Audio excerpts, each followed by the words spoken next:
la Pentecôte. On se tient ensemble debout pour la première lecture. Romains chapitre 8, verset 9. Romains 8, le verset 9. Romains le chapitre 8, le verset 9, je lis la parole.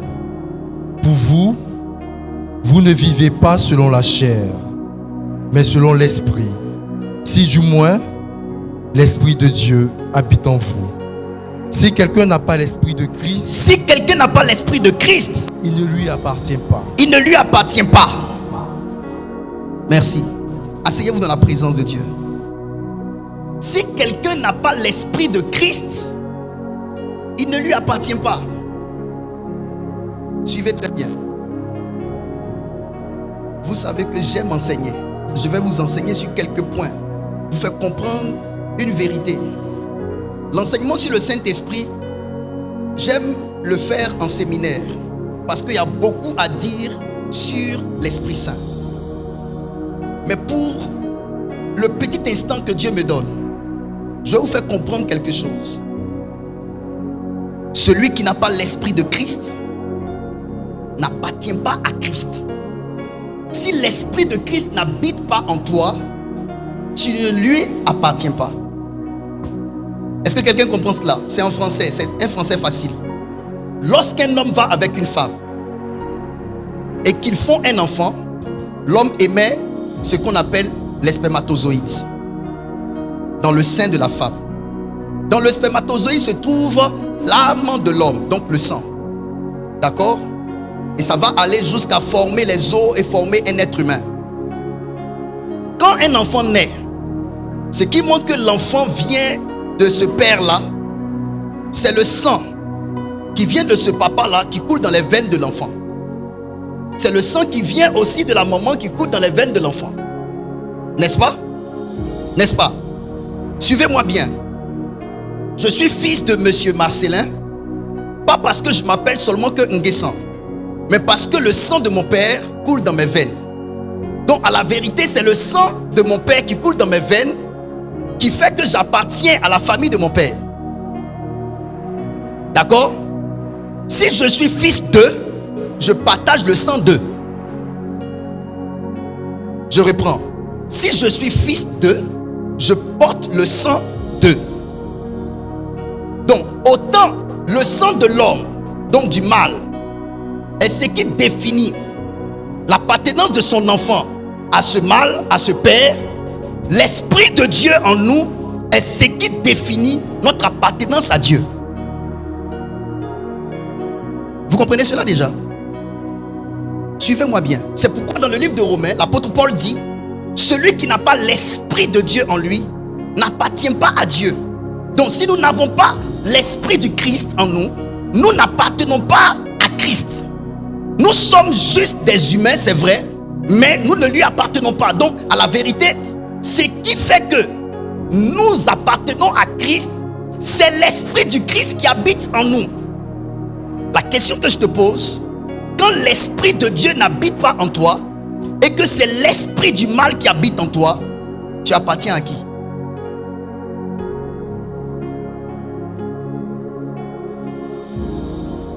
Amen. Si on fait un test d'ADN et que le test d'ADN révèle que, au lieu que ça soit Aka Jésus le Père, puisqu'il est avec cette fille-là, ils font un enfant. Aka Jésus doute de ce que l'enfant soit de lui. Il fait faire un test d'ADN à l'enfant. Le test d'ADN révèle que ce n'est pas Aka Jésus le Père. C'est que le Père, c'est quelqu'un d'autre.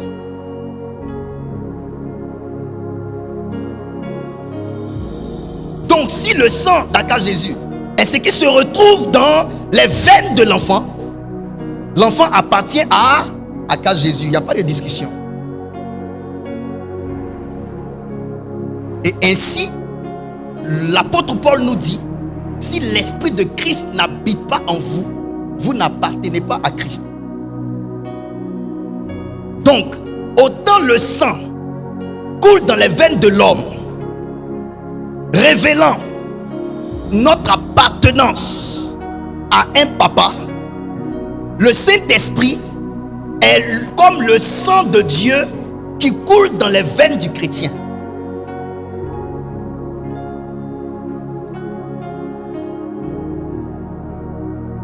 quelqu'un me comprend?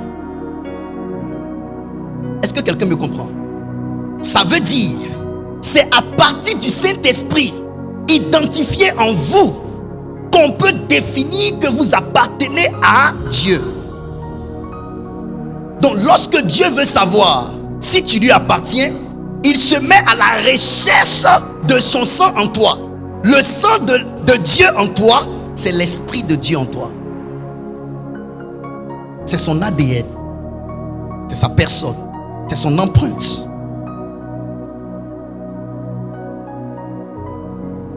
Je ne sais pas si vous me comprenez. Vous comprenez cela? Je fais tout pour expliquer de la manière la plus simple possible pour que vous puissiez comprendre. Donc, à partir de ce que je viens de dire, tout enfant de Dieu, tout homme peut déjà se dire: si je n'ai pas l'Esprit de Dieu en moi, je n'appartiens pas à Christ. J'appartiens à Christ si l'Esprit de Christ habite en moi. Donc, si je veux appartenir à Christ, je dois être habité par le Saint-Esprit.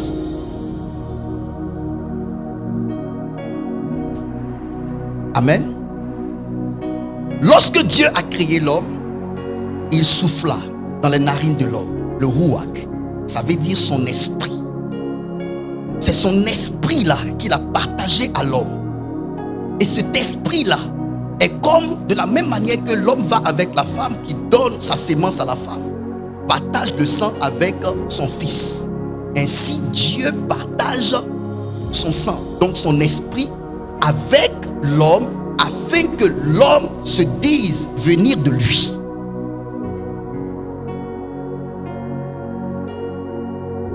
Vous me comprenez? D'où l'importance d'avoir le Saint-Esprit. Si nous n'avons pas l'Esprit de Dieu en nous, nous n'appartenons pas à Christ. La Bible n'a pas dit que c'est ceux qui appartiennent à une communauté chrétienne qui sont fils de Dieu. La Bible dit c'est ceux qui sont habités de l'Esprit de Christ qui appartiennent à Christ. Donc ce n'est pas parce que j'ai une position dans l'église, ce n'est pas parce que j'ai un lien avec le pasteur, ce n'est pas parce que je suis aussi pasteur, ce n'est pas aussi parce que j'ai une responsabilité dans la communauté que je suis enfant de Christ. C'est justement parce que j'ai fait le choix d'accepter Jésus-Christ comme Seigneur et Sauveur personnel et que j'ai eu le don de son esprit que je lui appartiens. C'est pourquoi je dis souvent que tous ceux qui viennent à l'église ne sont pas tous enfants de Dieu. Parce qu'il y a beaucoup de personnes qui prennent place sur une chaise dans l'église, mais n'ont pas encore pris une place sur un siège dans le royaume de Dieu. Parce que pour prendre une place sur un siège dans le royaume de Dieu, il faut avoir écouté la parole de Dieu. Il faut avoir été convaincu de ce que Dieu existe et que nous sommes de lui. Et il faut avoir pris la décision de l'accepter comme Seigneur et Sauveur personnel. Jean chapitre 1, verset 12. Car à tous ceux qui l'ont reçu, à ceux qui croient en son nom, la parole leur a donné le pouvoir de devenir. On devient enfant de Dieu. On ne naît pas enfant de Dieu. On le devient. Ça veut dire que ça passe par une décision et ça passe par un processus.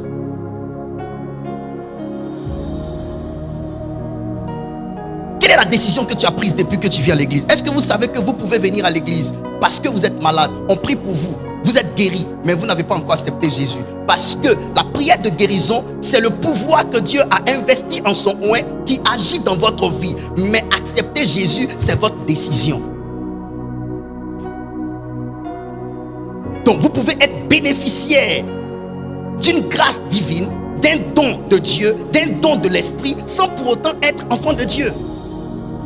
Donc, il n'y a aucun miracle qui est au-dessus de votre décision de dire oui à Jésus-Christ.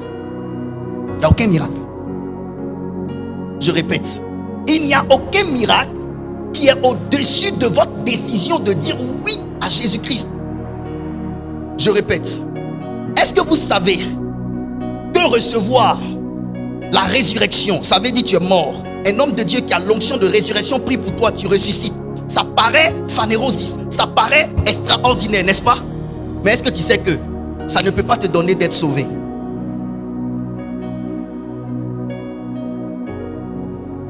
Tu es malade du cancer, tu viens dans une église, un homme de Dieu prie pour toi, tu es guéri du cancer. C'est waouh, n'est-ce pas? Mais ça ne te donnera pas le salut. Tu as un blocage financier. Tu viens dans une église, un homme de Dieu prie pour toi. Il y a des blocages, des potes de milliards, mais ça ne te donne pas le salut. Quoique phanérosis, quoique signe, prodige, quoique ça soit un sujet d'étonnement, ça ne te donnera pas le salut. Qu'est-ce qui donne alors le salut? Qu'est-ce qui alors donne le salut?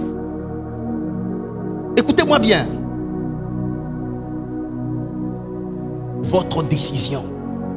C'est pourquoi Dieu a donné un pouvoir à un mot. Le pouvoir du succès à un seul mot.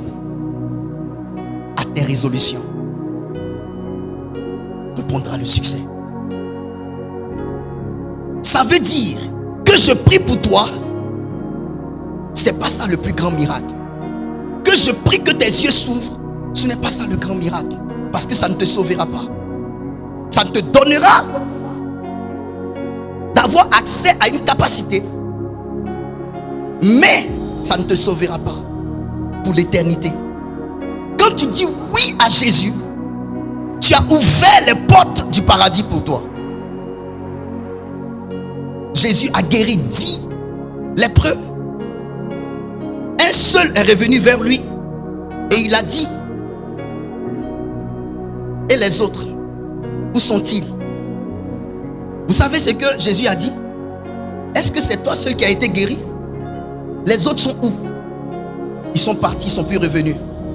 Jésus a dit à celui qui est revenu vers lui: va, ta foi t'a sauvé. Il n'a pas dit ta foi t'a guéri. Il dit ta foi t'a sauvé. Le salut est venu dans sa vie parce qu'il est revenu vers Jésus, se placer sous son mandat, sous sa direction, sous son contrôle. Plusieurs sont guéris dans les églises, mais n'ont pas le Fils de Dieu en eux parce qu'ils ne l'ont pas accepté. Ils ont pris la guérison et ils sont partis. Tu seras guéri, certes, mais tu n'entreras pas au ciel. Alors que je vous ai prêché dimanche dernier que le but ultime de sa venue, c'est afin que quiconque croit en lui ne périsse point, mais qu'il ait la vie éternelle. Plusieurs personnes pensent que quand on est prophète, on l'est seulement que pour prophétiser. Je suis en train de révéler une autre dimension du prophète. La dimension messianique du prophète, comme Ésaïe. Un prophète qui prêche son message, un message christocentrique, qui tourne autour de Christ, de son œuvre à la croix et du salut qu'il offre à l'humanité.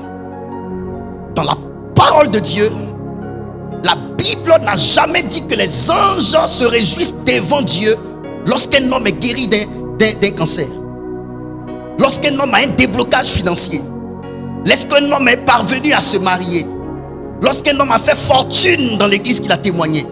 Mais la seule fois où il y a de la joie devant les anges, c'est lorsqu'un pécheur se répand. Se repentir, ça veut dire avoir entendu la parole de Dieu, se rendre compte de ce qu'on est, c'est-à-dire loin de Dieu, et prendre la décision de nous rapprocher du Seigneur en acceptant Jésus-Christ comme Seigneur et Sauveur personnel. Aujourd'hui, j'aimerais te dire, ne te laisse pas tromper par l'amitié dans l'église. Ça ne donne pas le salut. Ça donne une bonne cohésion dans l'église, mais ça ne donne pas le salut. Le salut se trouve dans votre oui à Jésus, dans votre décision de le suivre. Et quand on dit oui, le oui n'est pas un oui périodique. C'est un oui de toujours. C'est pourquoi il dit: celui qui met la main à la charrue et regarde en arrière n'est pas digne du royaume de Dieu. Donc à la vérité, si tu dis avoir accepté Jésus-Christ et que tu viens à l'église 1 mois, 2 mois et qu'après tu retournes t'asseoir chez toi au quartier, tu as regardé en arrière. Et parce que tu as regardé en arrière, tu as dit oui et tu as dit après non. Alors que ton Dieu te dit: Que votre oui soit oui. Que votre non soit non. Si vous dites oui et que vous dites non après, ce que vous faites vient de qui? Du malin.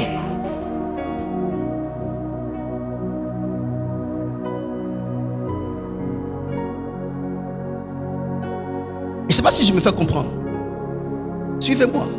Dimanche dernier, j'ai parlé d'une vérité. Le monde dans lequel on va, on ne vit plus sur la terre. Il y a un facteur accélérant dans l'atmosphère. Il suffit de faire un peu la sieste, de te réveiller, l'heure est partie. Les jours passent vite, le temps passe vite. Il y a un facteur accélérant dans l'atmosphère.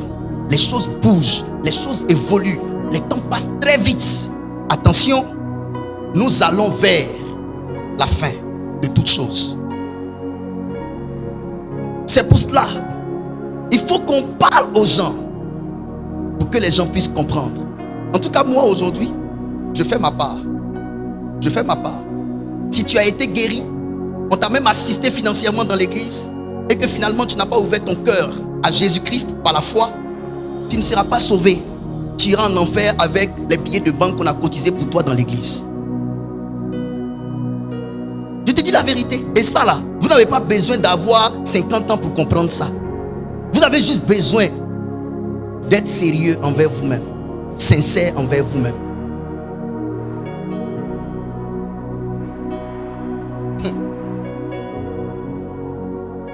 Amen. Est-ce que je te fais réfléchir ce matin? Qui vous a dit que la Pentecôte veut dire toujours le feu? La Pentecôte veut dire aussi réflexion. Asseyez-vous, je vais vous parler. Si nous n'avons pas l'esprit du Christ en nous, nous n'appartenons pas à Christ. Oh, j'appartiens à l'église telle. J'appartiens à l'église telle. Ce n'est pas ce qui définit ton appartenance à Christ. Ce n'est pas le fait d'appartenir à tel pasteur. Aujourd'hui, on utilise la grandeur d'un homme de Dieu pour se conforter dans une certaine position en Dieu. La position d'un homme de Dieu n'est pas l'unité de mesure pour comprendre sa position vis-à-vis de Dieu.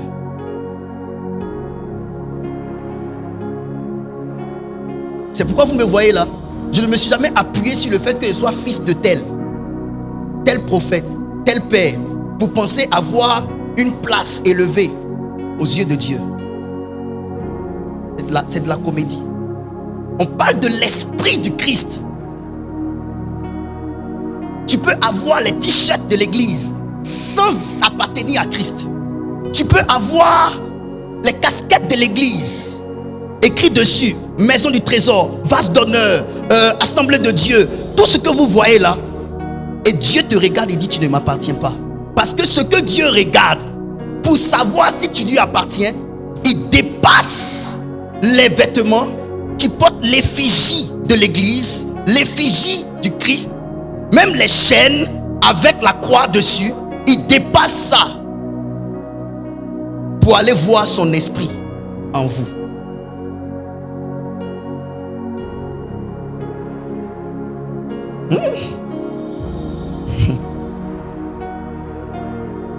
Et quand tu comprends ce message, tu vas à l'essentiel de la vie chrétienne.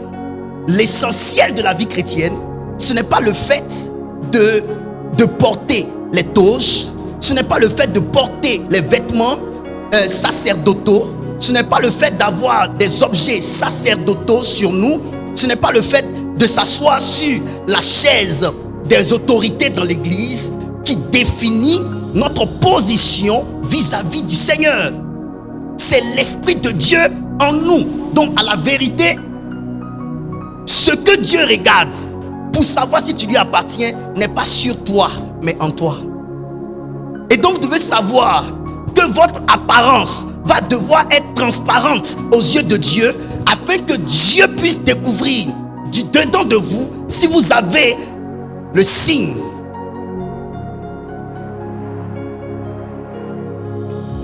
de votre appartenance à lui. C'est pourquoi Dieu dit: vous les hommes, vous regardez à l'apparence, à ce qui frappe aux yeux, mais moi Dieu, je regarde au cœur, au dedans de vous, à l'intérieur de vous.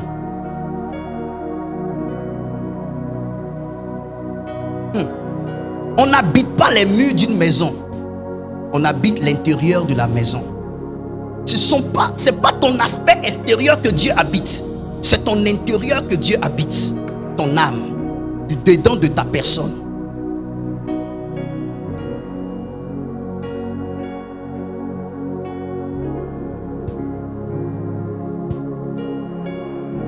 Amen. Vous savez que Adam et Ève ont désobéi à Dieu, n'est-ce pas? Ils ont désobéi à Dieu. Je vous emmène dans le livre de Genèse chapitre 6. Vous allez voir quelque chose que Dieu dit. Ce que Dieu avait en partage avec l'homme, c'est ce que Dieu a décidé de retirer à l'homme. Quand il a vu l'homme aller vers le mal et toujours vers le mal. Je répète, ce que Dieu retire à l'homme, c'est ce que Dieu a en partage avec l'homme. C'est ce que Dieu partage avec l'homme. Genèse chapitre 6, la Bible dit que les fils de Dieu se sont alliés aux filles des hommes et ont fait des géants. Vous comprenez cela? Suivez très bien. À cause de Jésus, allons avec ce texte. Je vais faire comprendre quelque chose au peuple de Dieu. Genèse chapitre 6, les versets 1 à 7, je lis la parole. Lorsque les hommes eurent commencé à se multiplier sur la face de la terre et que les filles leur furent nées, les fils de Dieu virent que les filles des hommes étaient belles. Et il en prit pour femme parmi toutes celles qu'ils choisirent. Alors l'Éternel dit: mon esprit ne restera pas à toujours dans l'homme, car l'homme n'est que chair, et ses jours seront de 120 ans. Les géants étaient sur la terre en ces temps-là, après que les fils de Dieu furent venus vers les filles des hommes, et qu'elle leur eut donné des enfants. Ce sont ces héros qui furent fameux dans l'Antiquité.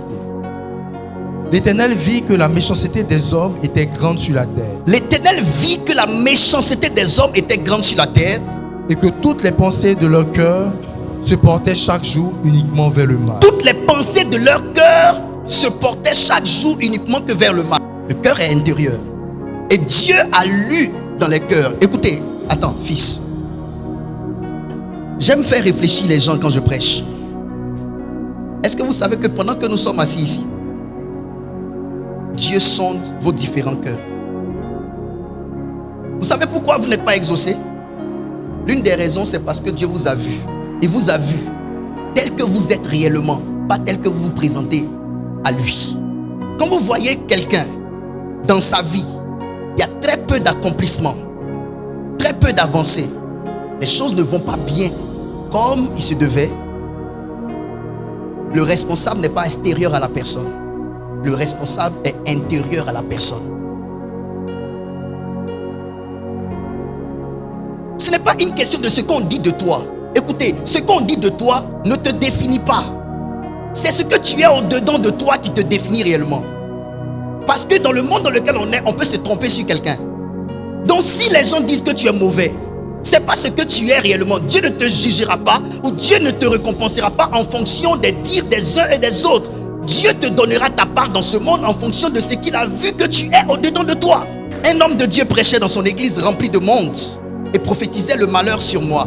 Parce que dans sa tête, il pensait que j'étais ce qu'il disait que je suis. Mais regardez ce que je suis en train de faire. Tout ce que vous voyez ici, mais c'est le contraire de ce que l'homme de Dieu a prophétisé. Dieu ne m'a pas récompensé en fonction de ce que l'homme de Dieu a prédit sur moi, pensant que j'étais ce qu'il pensait que j'étais. Dieu m'a récompensé en fonction de ce que je suis réellement au-dedans de moi. C'est pourquoi j'aimerais dire, ce que les gens disent de vous compte vraiment très peu dans la balance de Dieu concernant votre devenir. C'est ce que vous êtes en vous-même qui compte dans votre balance. C'est pourquoi, attention, le navire ne coule pas à cause de l'eau qui tape le navire. Le navire coule à cause de l'eau qui entre à l'intérieur du navire. Si vous laissez ce qu'on dit de vous extérieurement entrer en vous, ça va vous définir et ça va déterminer vos acquis.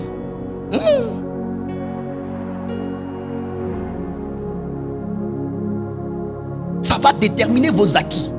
Vos acquis dans le monde dépendent de ce que vous êtes au-dedans de vous, pas de ce qu'on dit de vous.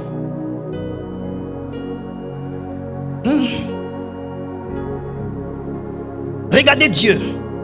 Dieu a regardé dans leur intérieur. Il a regardé dans leurs pensées. Leurs pensées se tournaient uniquement que vers le mal. Leurs pensées, écoutez, même si physiquement tu n'as pas encore fait quelque chose et que tu penses intérieurement la chose, tu l'as fait. Parce que dans le livre de Proverbes, la Bible dit, il est comme les pensées de son cœur. Votre identité, ce n'est pas ce que vous présentez, c'est ce que vous êtes dans vos pensées.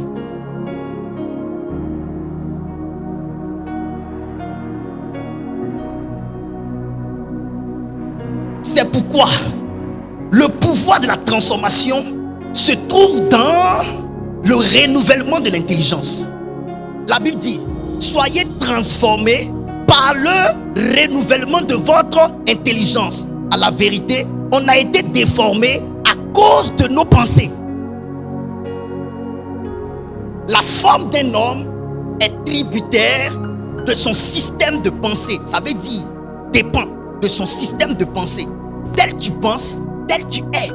Le plus grand combat de l'Église est un combat de reformater l'homme dans son système de pensée. Parce que même parlant de foi, la foi est le mécanisme de ta pensée.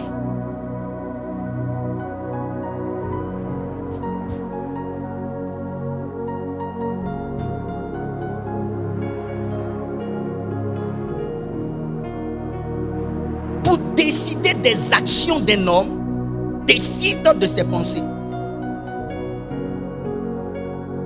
C'est pourquoi dans le combat spirituel, l'apôtre Paul nous demande de mettre le casque du salut. Parce que le casque du salut protège la tête des flèches enflammées du diable. Les pensées qu'on peut mettre dans vos têtes. Le pouvoir de déstabilisation de la nature divine en Ève a été manifesté à partir de l'introduction de la pensée du diable dans son système de pensée à elle.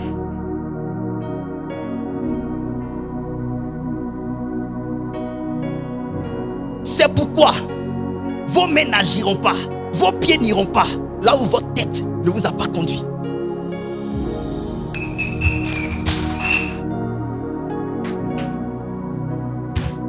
Tu veux prendre quelqu'un, prends ses pensées. Tous les actes que la personne va poser vont aller en alignement avec ce que tu as mis dans sa tête.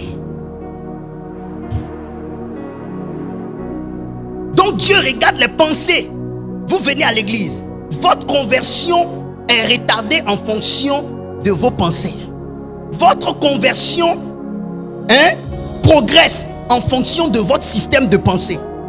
Lorsque nous sommes en train de prêcher la parole de Dieu, tu penses à quoi? Faites attention aux personnes qui n'utilisent plus leurs pensées. Les personnes qui ne réfléchissent plus, qui n'étudient plus, qui ne réfléchissent plus sur les choses. Tu sais quoi?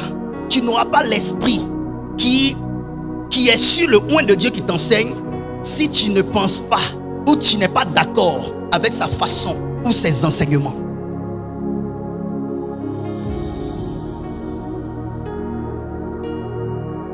On ne peut pas enfanter si on ne tombe pas enceinte. Et si mon esprit ne pousse pas ton esprit, tu ne produiras pas. Les enfants spirituels qui évoluent en fonction de l'enseignement de leur père spirituel sont les enfants spirituels qui disent oui dans leur pensée avec ce que le père spirituel enseigne. Lorsque dans tes pensées tu acquiesces que ce qu'il enseigne est vrai, tu as épousé l'esprit de la parole et tu produiras l'évidence de la parole qui est la conversion.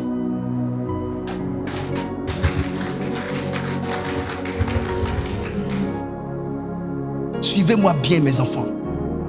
Les hommes étaient rassemblés là, mais Dieu regardait dans leur cœur. Le problème avec Dieu, c'est qu'il n'a pas besoin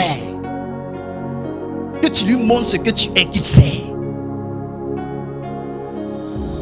Il sait ce que tu penses. Il connaît tes pensées. Regardez. Une décision a été prise depuis le ciel à partir de ce que le Dieu des cieux a vu dans les pensées de l'homme. Quand Dieu décide de retirer son esprit à l'homme, l'homme va se voir être séparé d'une réalité existentielle en lui. Sa réalité interne et externe va changer à cause de ce que Dieu a vu en lui que son cœur se dirigeait uniquement que vers le mal. À deux fois, tu ne comprends pas pourquoi les choses tournent mal autour de toi. Tu ne comprends pas pourquoi ce vide en toi. Mais c'est parce que justement le Dieu qui était censé embellir ta vie a vu dans ton cœur la direction négative que ton cœur a prise. Non, depuis je vais à l'église, rien ne va. Depuis je vais à l'église, rien ne va. Arrête de mentir sur l'église. L'église qui est là, 4 murs là, c'est pas ça qui change la vie de quelqu'un. Ce qui change la vie de quelqu'un, c'est ce que tu mets en toi. Il y a des gens qui sont trop paresseux. Et ils ont l'esprit d'accusation. Depuis je vais à l'église. Parce qu'ils pensent que donner sa vie à Dieu ou aller à l'église, c'est rendre service à Dieu. Toi, tu penses que tu rends service à qui quand tu viens à l'église ici? Attends, je te parler. Sincèrement, il faut que les hommes de Dieu soient forts aujourd'hui pour dire la vérité à certains hommes. Les hommes sont trop difficiles. Moïse n'est pas entré à Canaan, pas parce que Moïse ne voulait pas entrer, à cause du peuple. À cause du peuple. Le peuple est pour beaucoup dans la destruction des destinées des oints de Dieu. On veut vous envoyer à droite, vous voulez forcément nous emmener à gauche. Vous excitez vos pasteurs à se fâcher à cause de vos comportements. Je vous laisse entre les mains de pasteur Zungrana. Pasteur Zungrana dit, si tu n'as pas ouvert tes oreilles de lapin pour m'écouter, je te chasse. Et les gens aiment ses prédications. C'est un homme qui a de l'expérience avec les hommes qui parle comme ça. On ne le comprend pas, mais ce gars-là, il a de l'expérience. Les hommes sont difficiles. L'être humain est difficile. Allons-y. Dieu regarde dans vos pensées. Stevie, Dieu regarde dans tes pensées. C'est pourquoi le plus grand nettoyage que l'homme doit faire dans sa vie, c'est le nettoyage de ses pensées, les pensées de son cœur.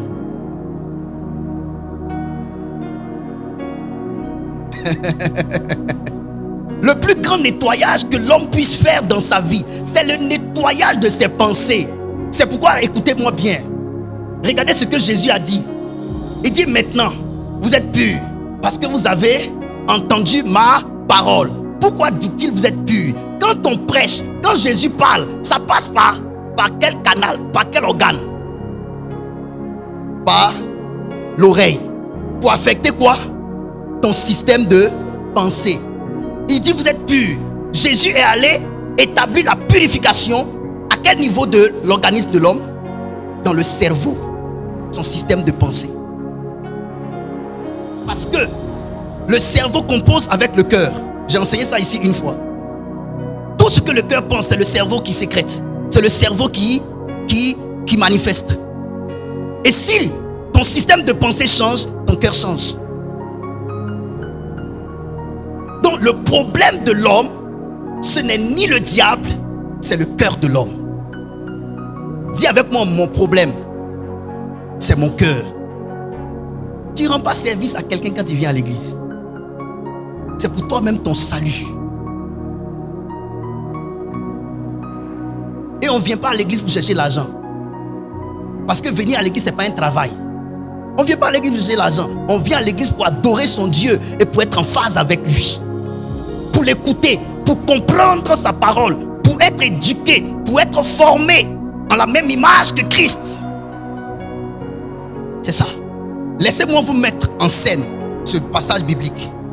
Les hommes sont là. Ils sont nombreux. La Bible dit qu'ils se sont multipliés sur la terre. Hein? Écoutez-moi bien, le nombre ne fait pas toujours la majorité.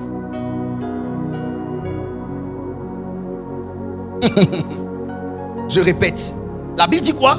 Ils se multipliaient sur la terre, n'est-ce pas? Je répète, le nombre ne fait pas toujours la majorité. David a dit, Dieu avec nous, nous ferons des exploits. La majorité, c'est Dieu avec nous. La majorité, ce n'est pas les hommes avec nous. La majorité, c'est Dieu avec nous. C'est pour cela, même si tu as des hommes autour de toi, prends garde à toi si Dieu n'est pas avec toi.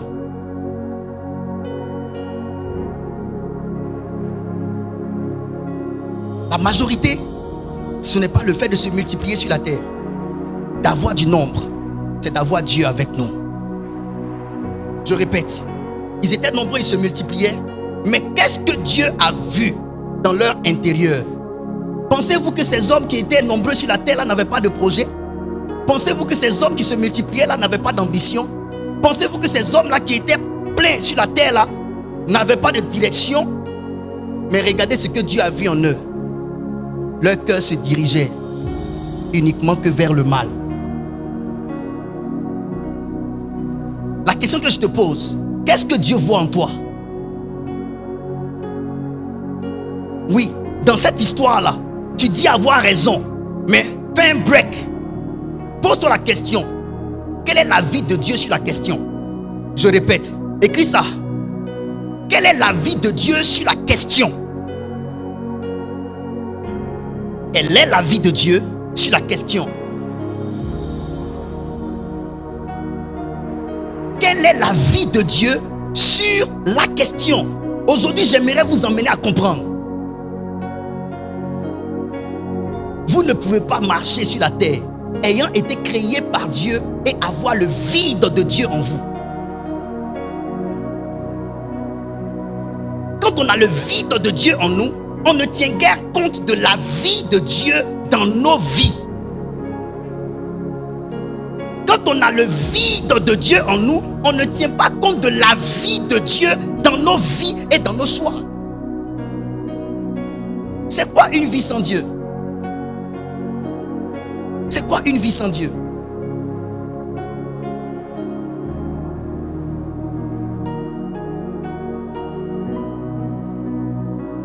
Le pasteur Mohamed Sanogo a prêché une fois là. Il a dit: ne perdez pas la présence de Dieu. Vous serez les personnes les plus malheureuses de la terre. Ceux qui ont goûté la présence de Dieu une fois, deux fois de leur vie savent ce que ça fait de ne pas avoir la présence de Dieu en soi. Quand ils perdent cette présence. Parce qu'il faut avoir testé la chose pour savoir ce que ça fait. Il faut l'avoir perdu après pour savoir également ce que ça fait. C'est pourquoi Houphouët-Boigny, notre président, cher à notre cœur, a dit: le vrai bonheur, on l'apprécie que lorsqu'on l'a perdu. Mais pourquoi on l'apprécie? Parce qu'on l'a expérimenté. On a senti ses effets quand le bonheur était là. On a vu ce que le bonheur produisait dans notre vie. Mais on ne l'a pas considéré comme étant un bonheur. Mais c'est quand on perd et qu'on est privé de ses évidences, de ses effets et de son impact qu'on se rend compte de son importance.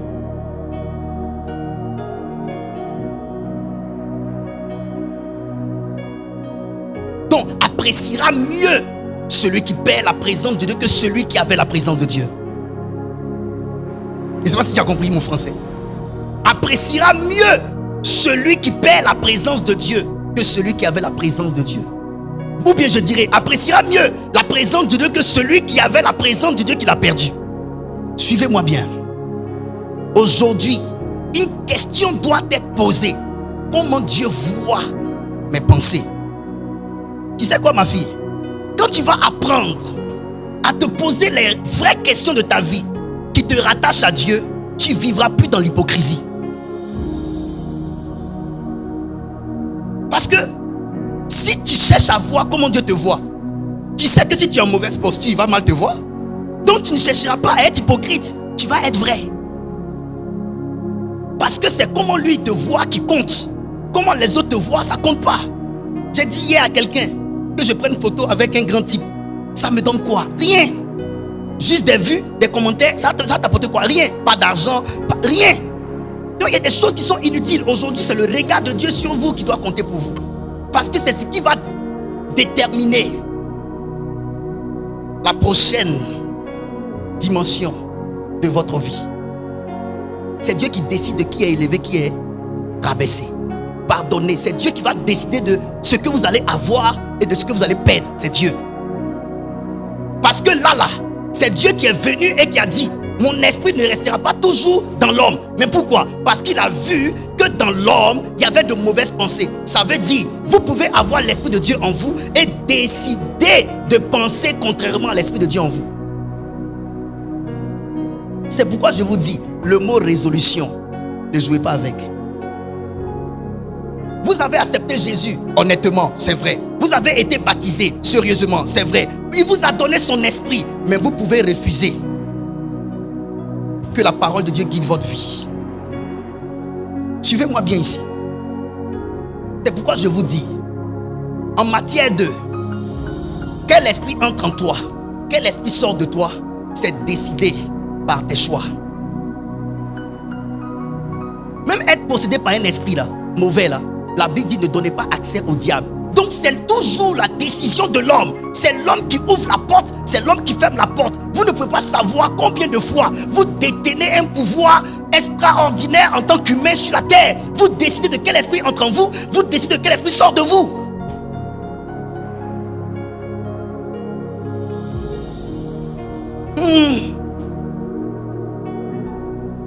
Regardez même votre Dieu, Jésus. Il dit je frappe à la porte. C'est quelle porte? La porte de votre cœur, la porte de votre vie. Et il dit si tu entends, ça veut dire la partie frappée dépend de lui, mais la partie entendre et ouvrir dépend de toi. Tu as deux dimensions. Tu as la dimension d'entendre et d'ouvrir. Puis il a la dimension de frapper.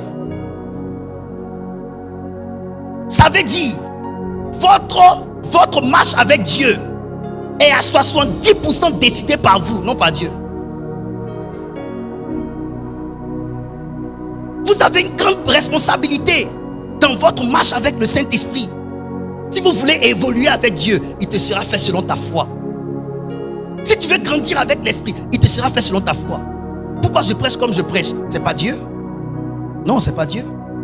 Cette manière de prêcher là existe déjà parce que Jésus a tout accompli. Il a libéré dans l'atmosphère. Donc ça existe. Mais maintenant, pour que ça soit ma part, c'est moi qui me suis levé à ce niveau. J'ai décidé de ne pas être médiocre. Et donc j'ai commencé à étudier, à prier beaucoup. Il y a des pasteurs qui ne prient pas, il y a des pasteurs qui ne jeûnent pas. Quand je jeûne les 6 mois, il y a certains, même un jour, c'est difficile pour eux. Mais un homme qui jeûne 6 mois, qui jeûne 8 mois, qui jeûne 3 mois, quand il jeûne comme ça veut dire qu'il cherche quelque chose de plus excellent. La Bible dit tout don parfait et toute grâce excellente viennent d'en haut, du Père des Lumières, chez qui il n'y a ni ombre de variation et ni changement. Mais il te sera fait selon ta foi. Si tu veux, ça te sera donné. Si tu veux atteindre ce niveau, tu vas l'avoir. Il suffit seulement que tu le veuilles. Vous vous placerez sous un autre régime en fonction de votre décision de devenir meilleur ou médiocre. Celui qui décide de devenir meilleur va commencer à balancer d'un menu de médiocrité à un menu de meilleur. Un homme qui veut avoir une bonne santé, il contrôle son alimentation. C'est parce que je veux réussir à mon examen que pendant que mes amis sont en train de jouer, je me concentre à étudier. Nuitamment, je me lève, j'étudie. Tu sais pourquoi cet homme-là se met sous ce régime? Tu sais pourquoi cet homme-là se met sous ce régime difficile? Tu sais pourquoi cet homme-là se prive de sommeil la nuit pendant que tout le monde dort? C'est la décision de devenir meilleur, de réussir. C'est ça qui est en train de lui imposer cette discipline. La vision impose une discipline.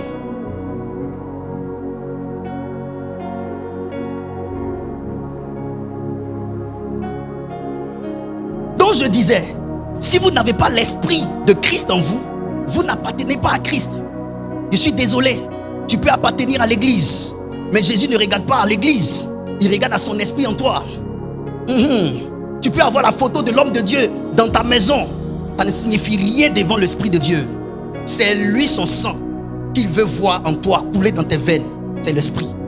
Donc si tu n'as pas l'Esprit de Dieu en toi, tu n'appartiens pas à Dieu. Tu sais quoi? Tu peux appartenir à ton église 10 ans, 20 ans. À la fin, le Seigneur te dit, tu n'appartiens qu'à ton église, mais tu ne m'appartiens pas. Parce que tu n'as jamais eu mon esprit. Tu n'as pas ouvert ton cœur à moi. Tu as ouvert ton cœur à ton pasteur, à tes frères en Christ, mais pas à moi.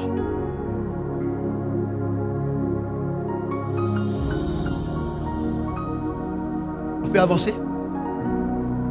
Dieu dit, mon esprit ne restera pas toujours dans l'homme, parce que son cœur se tourne uniquement que vers le mal. Écoutez-moi très bien. Même quand l'Esprit de Dieu est en vous, l'Esprit de Dieu ne vous prive pas de votre pouvoir de décider. L'Esprit de Dieu en vous ne vous prive pas de votre pouvoir de décider. L'Esprit de Dieu en vous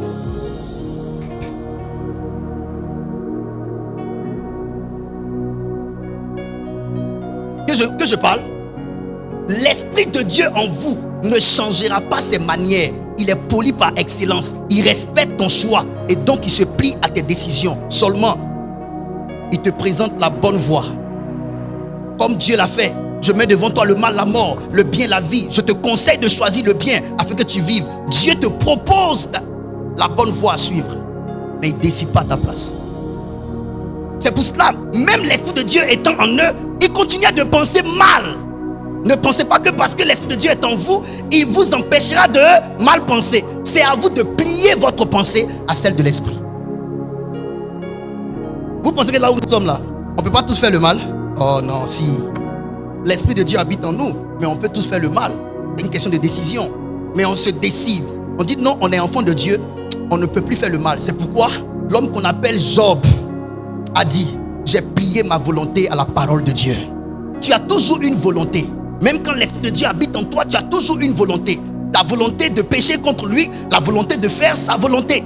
Il y a des gens ici qui ne venaient plus à l'église ici. Dieu n'est pas allé leur dire pourquoi vous ne partez pas à l'église. Ils ont décidé de ne plus venir. Donc vous avez toujours votre choix.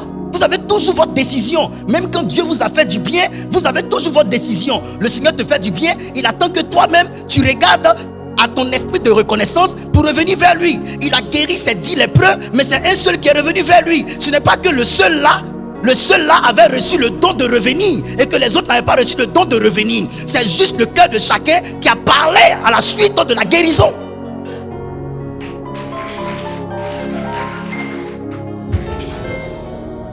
Il y a des gens qui sont là qui disent, faut dire à Dieu que Dieu touche mon cœur. Que Dieu touche ton cœur pour que tu reconnaisses le bien que Dieu t'a fait. Dieu n'a qu'à toucher ton cœur. Dieu doit venir toucher ton cœur pour que tu reconnaisses le bien que Dieu t'a fait. Tu peux avoir été baptisé et fuir loin de ton église et aller loin de Dieu. C'est ta décision. C'est pourquoi je vous dis à la fin, lorsque Dieu jugera le monde, personne ne fera de réclamation. Personne. Personne ne fera de réclamation. Il n'y a pas à faire de non et à réclamation. Ici, là, tu m'as mal jugé. Non. Toi-même, tu vas voir que tu as décidé de là où tu vas. Comme on l'a dit dimanche dernier. Lâche. Allez-y dans le feu de l'enfer. Parce que Dieu vous a donné toutes les opportunités pour que vous soyez sauvés. Vous avez décidé de banaliser toutes les opportunités que Dieu vous a donné de sauver. Alors Dieu vous traite de lâche. L'évangile qui sauve, c'est l'évangile dur, mais fait par amour. Il n'y a pas d'évangile facile. L'évangile, c'est dur. Parce que quand le Seigneur te prend, il dit, il te donne mon esprit, il dit, je ferai de toi un martyr. Martyr, c'est quelqu'un qui a accepté de mourir pour une cause. Il n'y a pas d'évangile facile. L'évangile est dur.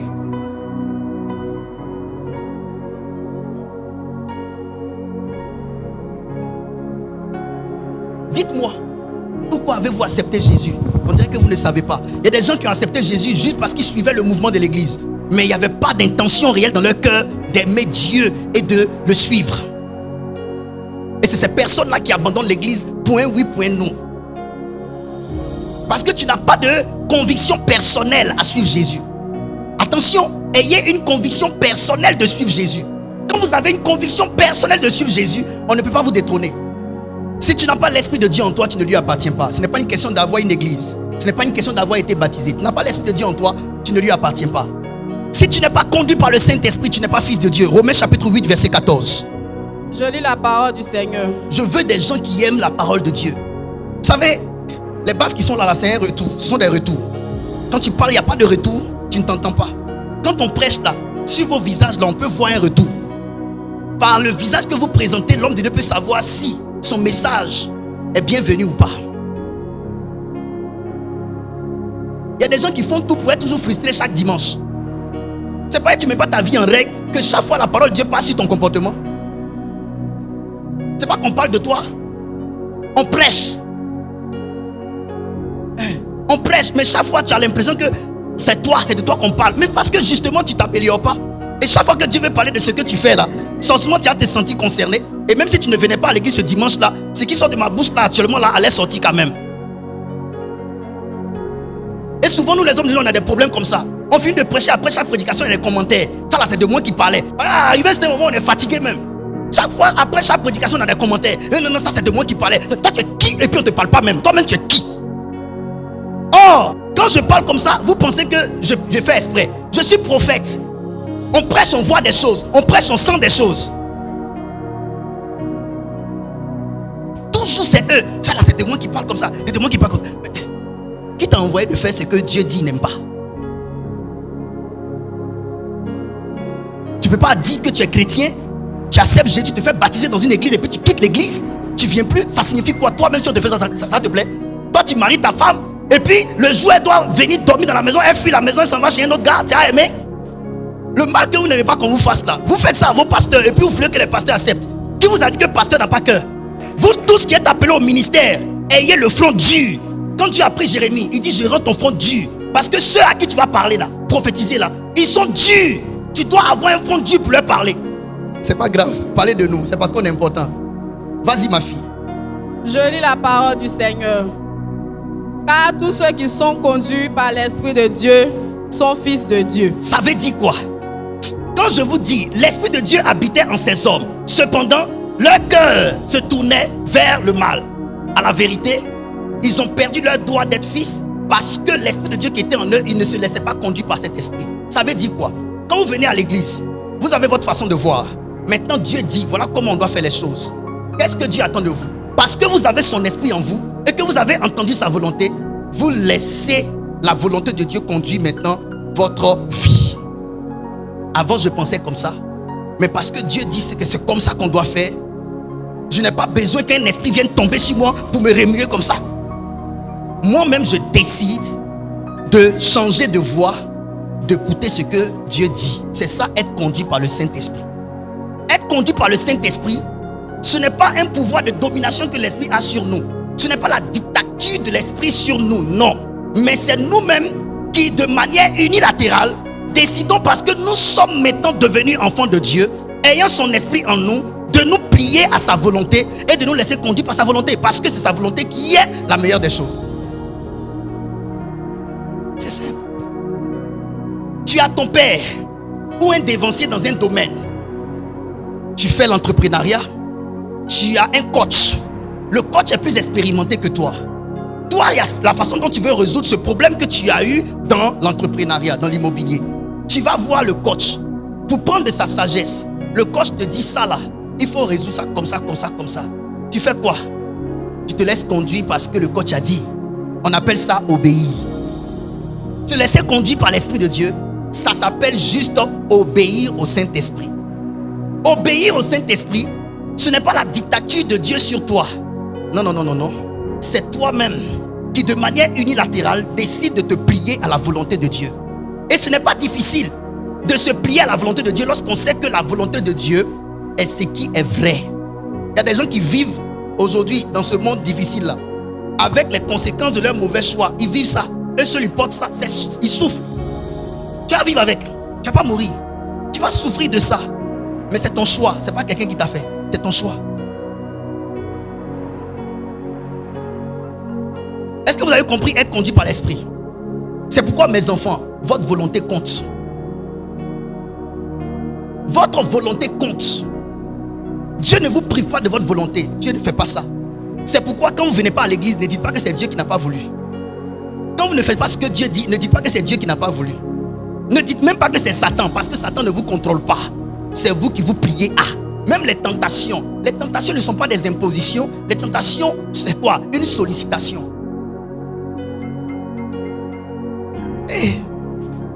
Le diable qui te tente là, il ne t'impose rien. Il t'excite à faire ce qu'il veut. Mais c'est toi qui décides à la fin. Sinon, ce que Job a vécu là, qui était derrière?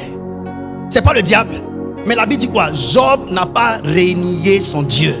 Ça veut dire que sur la terre, on n'est pas tous censés tomber quand le diable nous tente. Il y a des gens qui pensent que être tenté veut dire tomber. Être tenté veut dire qu'on te sollicite. Mais ça montre même que le diable respecte ta volonté. Sinon, il t'aurait obligé.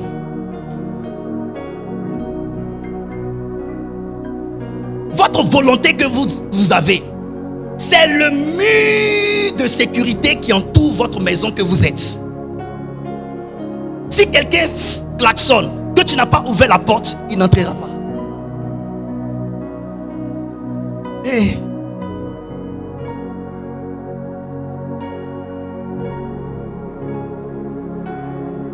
C'est pourquoi écoutez-moi bien. Votre part dans ce monde n'est vraiment pas décidée véritablement par Dieu. Votre part est décidée par votre décision. Parce que vous pouvez refuser ce que Dieu veut faire pour vous. Jérémie 17, verset 4. Par ta faute, tu perdras l'héritage que je t'ai donné. Je t'ai donné un héritage, mais encore pour que tu prennes l'héritage et que tu puisses en jouir, tu dois décider. Donc tu peux décider volontairement de ne pas prendre l'héritage que Dieu te donne. Mon fils, il y a deux chemins devant toi. Le chemin qui est large. Le chemin qui est large est un chemin facile, mais ça mène à la perdition. Le chemin qui est resserré est un chemin difficile, mais ça mène à la vie éternelle. Écoute, ce sont tes pieds qui vont prendre un chemin. Ce n'est pas les pieds de Dieu. Dieu te montre déjà les caractéristiques de chaque chemin. Il te montre la destination finale sur chaque voie. À toi de regarder. Et parce que tu ne veux pas aller en enfer, tu décides de regarder le chemin qui est large avec ses opportunités et son problème final. Tu regardes la route qui est remplie de difficultés avec ses avantages et puis tu décides de prendre cette voie. Vous voyez comment on vient à l'église ici? On est nombreux, mais chaque dimanche il y a des gens qui ne viennent pas. C'est une preuve. C'est parce que je veux passer par le chemin resserré. Sinon, je connais des hommes de Dieu, qui ont décidé de passer par le chemin large. Ils sont allés dans des endroits, ils ont tissé des alliances avec des... Voilà. Et puis, ils ont le monde. Vous venez à l'église sans savoir pourquoi vous venez. Parce qu'il sait ce qu'il a mis dedans. Pas eux tous, mais certains. Mais quand j'accepte de soumettre ma vie à cette épreuve-là, ça fait souvent mal.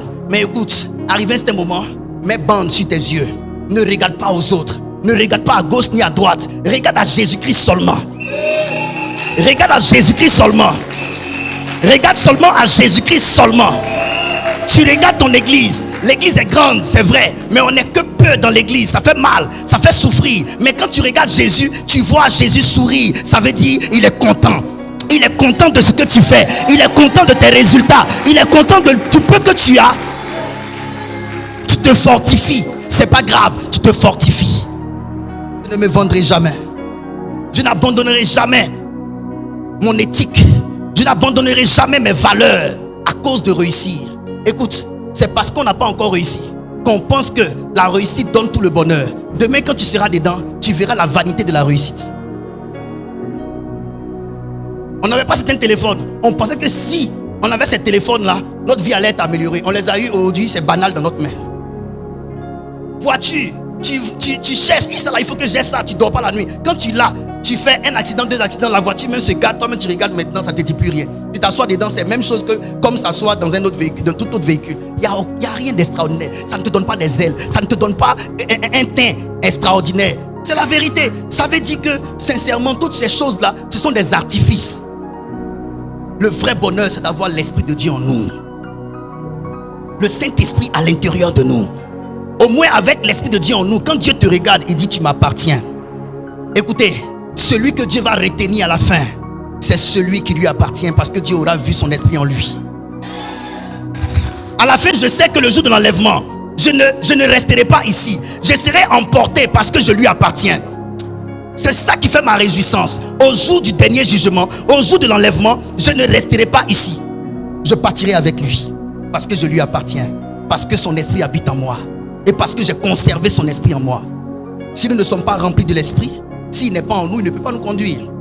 Il faut que nous soyons pleins de lui afin que lui nous conduise. Joël 2, 28, c'est la promesse que Dieu fait à la terre.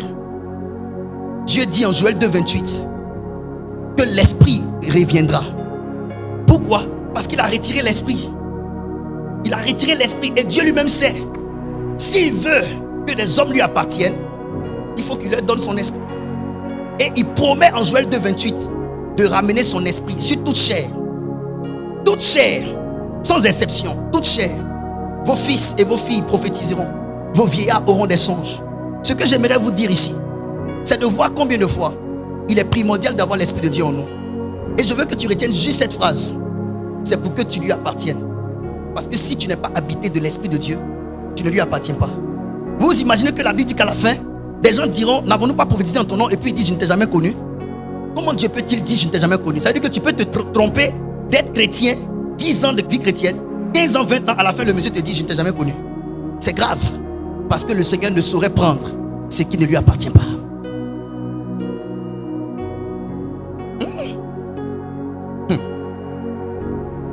croit que Dieu existe?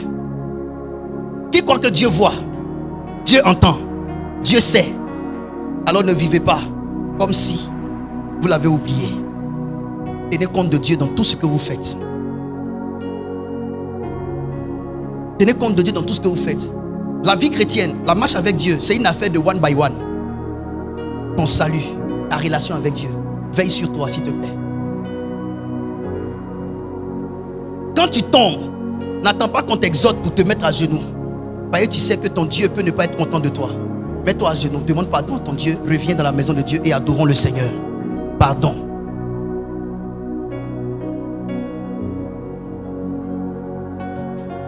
Jean chapitre 7, verset 38 à 39.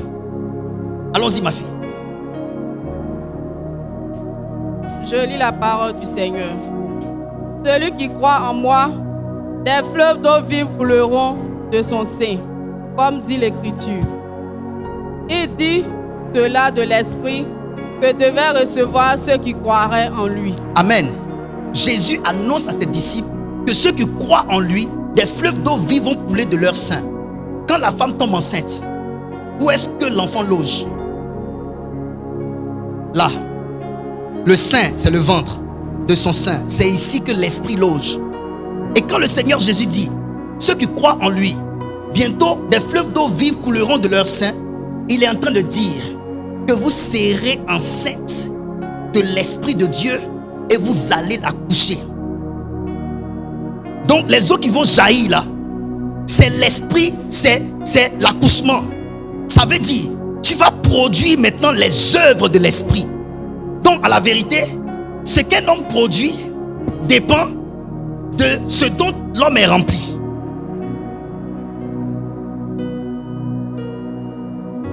Ce qui sortira de toi dépendra de ce qui est en toi.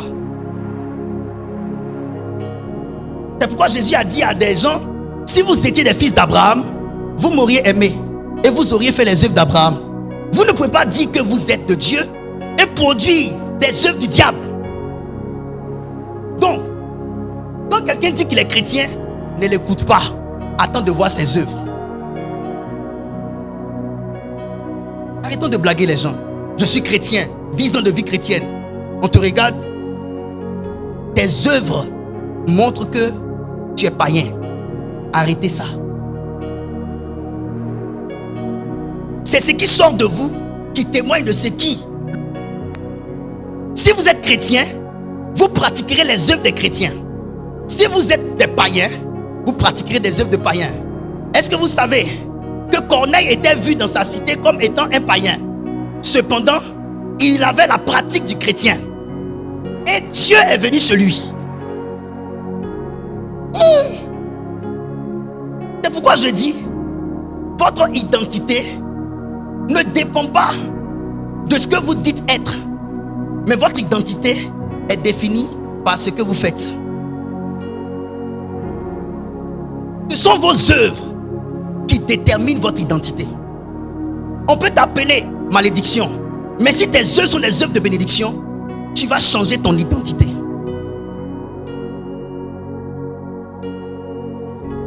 Amen. On appelle des gens anges, mais quand tu regardes ses œuvres, c'est les œuvres de démons. Ne regarde pas son nom. Le vrai nom que porte quelqu'un n'est pas en raison du nom que ses parents lui ont donné ou du nom que lui-même s'est donné, lui-même, mais en raison de ses œuvres. C'est pourquoi vous pouvez briser le pouvoir des noms négatifs sur vous par des œuvres contraires à ce nom.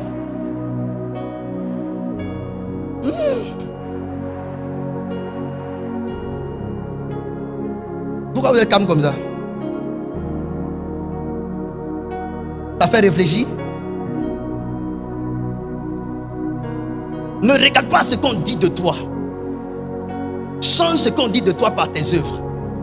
Souvent, loin de nous, les gens disent que l'homme de Dieu, là, il est comme ci, il est comme ça. Mais quand les gens nous approchent, ils vivent dans notre réalité, ils sont là et puis ils disent, mais les gens disent ça, mais moi, j'ai vu le contraire. Tu vas changer le témoignage qu'on rend de toi par tes œuvres. C'est pourquoi il ne faut pas vouloir te défendre en parlant, en disant que je ne sais pas ce qu'on dit. Montre le contraire de ce qu'on dit de toi. Donc, ce qu'on dit de toi, même si les gens confirment, mon cher, ça ne signifie rien si toi, tu ne fais pas ce qu'on dit.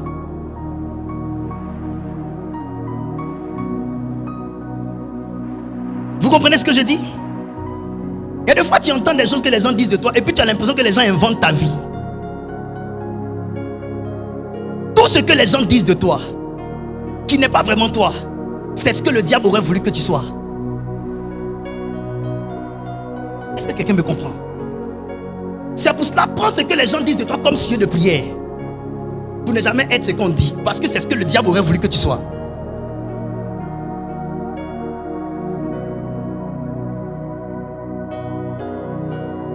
Des fleuves d'eau vive couleront de leur sein. Le Seigneur est fatigué de te voir produire des choses contraires à sa personne. Maintenant là, le Seigneur veut que tu produises des choses qui émanent du royaume. Je répète, le Seigneur veut que tu produises des actes qui émanent du royaume. Dieu veut que tu produises des actes qui émanent du ciel, qui révèlent que tu es un fils de Dieu par son esprit en toi. Vos performances doivent augmenter. Votre sagesse doit laisser place à la présence de l'Esprit de Dieu en vous. Écoutez-moi bien, je parle de ça et puis je m'arrête là. J'ai encore beaucoup à dire, mais je m'arrête là. Je n'ai pas pu développer l'esprit de la Pentecôte, mais je m'arrête ici. Écoutez-moi très bien. Je vais vous donner une vérité qui est très importante. Est-ce que tu sais que quand dans une famille, tu es papa, maman, enfant, ils font leurs enfants, et puis papa meurt, enfant meurt, toute la famille, tout est parti, tout le monde est décédé. On dit que la famille est au déclin. Chez nous en Babylone, on dit Alowabo. Il n'y a plus personne. S'il y a un enfant qui est né de cette famille-là, au moins la personne représente toute la famille, tous ceux qui sont décédés. Mais si la dernière personne meurt, c'est fini. La famille est effacée de la surface de la terre. Écoutez-moi très bien. Quand l'Esprit de Dieu est en toi, c'est toujours le nom de Dieu qui continue toujours de circuler sur la terre. Mais quand Dieu retire son esprit de toi, Dieu est effacé de la terre. Et lorsque Dieu s'efface de la terre, le diable gagne du terrain. Est-ce que vous savez que toutes les grandes avancées que Satan a eues sur la terre étaient à cause justement de ce que Dieu avait retiré son esprit de l'homme? Parce que lorsque Dieu retire son esprit de l'homme, il enlève toutes les manifestations liées à son esprit à l'homme, et l'homme est voué à pratiquer que le mal, et le diable a ascendance sur le corps des humains, et Dieu s'efface sur la terre. Un passage a été lu. Dans le passé, quand je prêchais, je vous disais que l'une des raisons pour laquelle Dieu a pris l'homme qu'on appelle Abraham, c'est que Dieu a vu en Abraham celui par qui son nom serait gardé, perpétué sur la surface de la terre. Il dit: Abraham enseignera à ses fils après lui comment marcher selon la justice de Dieu, la crainte de Dieu, afin que moi, Dieu, j'accomplisse mes promesses envers ses fils. À la vérité, je vous avais dit que Dieu veut que son nom demeure sur la terre. Et ceux qui ont la responsabilité de faire régner le nom de Dieu sur la terre pour que le nom de Dieu ne s'efface pas sur terre, c'est vous les chrétiens. C'est vous les fils de Dieu. Est-ce que vous savez que si Dieu ne suscite pas des hommes de Dieu qui prêchent Jésus, des chrétiens qui parlent de Dieu, le monde que vous voyez là effacera le nom de Dieu sur la terre. Ça a été tenté en Genèse chapitre 11. Dimanche dernier, Nimrod. Bâtissons une tour dont le sommet atteint le ciel. Faisons-nous un nom afin que Dieu soit oublié sur terre. Effacer le nom de Dieu de la mémoire des humains. C'est là où tout est concentré sur l'homme. Quand vous allez par exemple à Dubaï, cette mentalité d'oublier Dieu est manifestée par la construction de la ville. Ceux qui sont spirituels et qui font des études savent que c'est le même esprit de Nimrod qui anime plusieurs personnes là-bas. Ériger des tours pour se croire tellement puissant au point de ne plus avoir besoin de Dieu. Il y a un projet d'effacer le nom de Dieu sur la terre. Et Dieu, voulant garder son nom sur terre, a dit une chose: il faut que j'envoie mon esprit. que mon esprit revienne. Et quand l'Esprit de Dieu revient, les gens parlent de Dieu. C'est pourquoi le jour de la Pentecôte, vous voyez que tous les habitants des contrées se sont rassemblés là où il y avait la Pentecôte. Parce qu'à la vérité, Dieu voulait à nouveau que son nom soit redistribué dans toutes les tribus. Je ne sais pas si vous comprenez. Dieu veut qu'on parle de lui. Pourquoi le Seigneur veut qu'on témoigne de lui? Que tout ce qui respire loue Dieu. Parce que si on ne dit rien de ce que Dieu a fait pour nous, Dieu va s'effacer de la mémoire de l'homme. Et Dieu veut garder sa présence dans la mémoire de l'homme. C'est pourquoi il y a un verbe que Dieu aime utiliser. Je finis. Le verbe se souvenir. Il dit souviens-toi. Chaque fois que Dieu a parlé en Deutéronome à Israël, il a toujours dit souviens-toi. Parce que le piège de la relation avec Dieu, c'est d'oublier Dieu. C'est le piège. Celui qui oublie Dieu, qui ne se souvient pas de Dieu, perdra ses repères. Amen. Et aujourd'hui, le Seigneur veut, par la Pentecôte, relever le standard de sa présence dans les nations. Que l'homme parle de lui. Qu'on parle de lui. Qu'on ne se taise pas. C'est pourquoi quand il suscite l'homme qu'on appelle Paul, et que Paul prêche devant les sacrificateurs de son époque, on veut mettre la main sur lui, on le prend même, on le jette en prison. Dieu va dans sa prison et Dieu lui dit, sors, ne te tais pas, parle, parce que j'ai un peuple nombreux ici que je veux sauver. Si nous nous taisons, le salut va s'arrêter sur la terre. Si nous ne prêchons plus, ceux qui sont sauvés ne vont plus être sauvés. Si nous ne partageons plus la parole de Dieu, nous allons limiter le nombre des sauvés. Si nous ne propageons plus l'évangile, Dieu ne gagnera plus les cœurs. Et Dieu va s'effacer petit à petit de la terre. Le Seigneur ne veut pas s'effacer de la mémoire des humains. Jésus veut reprendre surface. Il veut refaire surface dans le cœur des hommes. C'est pourquoi il vise l'intérieur de l'homme. Parce qu'il sait que si il est au-dedans de toi, c'est mieux que s'il est sur toi seulement. Parce que sur toi, tu peux l'enlever, jeter. Mais au-dedans de toi, il est assis en toi. Et quand la Bible parle du don du Saint-Esprit, ce n'est pas un esprit qu'on peut retirer. Quand il t'a donné son esprit, l'esprit demeure en toi. À toi maintenant de veiller à ce que l'esprit ne soit pas éteint. Mais sinon, il ne sort plus de toi. Il demeure à l'intérieur de toi. Alléluia. Que le Seigneur te bénisse. Que sa faveur soit sur toi. Au nom de Jésus-Christ. Ma prière pour toi ce matin, c'est que l'Esprit de Dieu entre en scène dans ta vie et que tu produises des fruits dignes du royaume de Dieu. Au nom de Jésus-Christ. Amen, amen, amen et amen.